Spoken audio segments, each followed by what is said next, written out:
ಅಡ್ಡವ್ರೆ zoom ಇಲ್ಲ.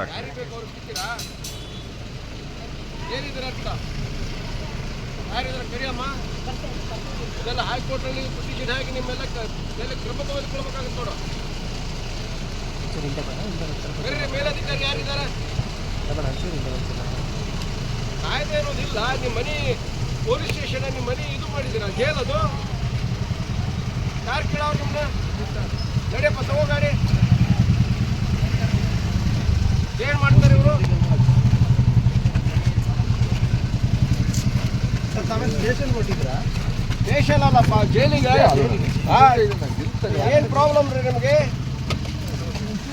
ಯಾರನ್ನ ಭೇಟಿ ಮಾಡಿದ್ದೀರಾ? ಯಾರು ಕ್ಲೈಂಟ್ಸ್ ಇರ್ತಾರೆ? What is problem? ಯಾರು ಅನುಮತಿ? ಏನು ಅಡ್ವೊಕೇಟ್ ಇದೆ ಗೊತ್ತಾ? ಅರ್ಥ ಆಗಲ್ಲ. ಜೈಲ್ ಇರೋದು ಯಾರಿಗೆ?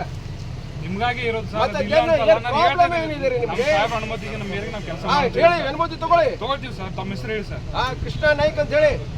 ಏನ್ ಪರ್ಪಸ್? ಇನ್ಸ್ಟ್ರಕ್ಷನ್ ತಗೋಬೇಕು. ಜೈಲಿನಲ್ಲಿ ಇದ್ದಾರೆ ಮರ್ಡರ್ ಕೇಸ್ ನಲ್ಲಿ. ಕಸ್ಟಡಿ ಏನಿದೆ? ಅವ್ನು ಜೈಲಿನಲ್ಲಿ ಇದ್ದಾನೆ ಅಂದ್ರೆ ಅದು ನಿಮ್ ಇದರಲ್ಲೇ ಮಾಡಿದ ಅಂತ ತಿಳ್ಕೊಂಡ್ರ? ತಗೊಳ್ಳಿ, ಇನ್ಸ್ಟ್ರಕ್ಷನ್ ತಗೊಳ್ಳಿ. ಯಾರು ಹೇಳೋರು ಕೇಳೋರಿಲ್ಲ ನಿಮ್ಗೆ ಸರ್. ಅಡ್ವೊಕೇಟ್ಸಿದ್ದಾರೆ. ಲಾಸ್ಟ್ ನೋಡ್ರಿ, 1 ಗಂಟೆ ಬಂದಿದ್ದೀರಿ, 3 ಗಂಟೆ ಹೇಳಿದ್ದೀರಾ. ಈಗ ಬಂದ ಮೇಲೆ ಏನ್ ಹೇಳ್ತಾ ಇದ್ದೀರಾ? ಅನುಮತಿ ತಗೋಬೇಕಂತೀರಾ?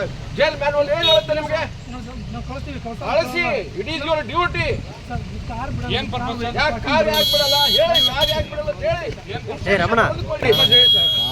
ಇನ್ಸ್ಟ್ರಕ್ಷನ್ ತಗೋಬೇಕು. ಜೈಲ್ನಲ್ಲಿ ಇದ್ದಾರೆ, ವಕಾಲತ್ ತಗೋಬೇಕು.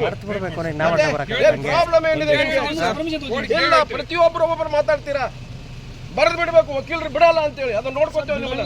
ಮತ್ತೇನು ವಾಟ್ ಇಸ್ ಯುವರ್ ಪ್ರಾಬ್ಲಮ್? ಅನುಮತಿ ಅಂದ್ರೆ ಏನು? ಅಡ್ವೊಕೇಟ್ಸ್ ಗೊತ್ತಾಗಲ್ಲ ನಿಮ್ಗೆ? Useless fellow.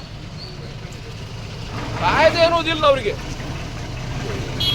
ಇಲ್ಲೂ ರಾಜಕೀಯ ಮಾಡ್ತೀರಾ? ಕೇಳೋರು ಯಾರಿಲ್ಲ ನಿಮ್ನ?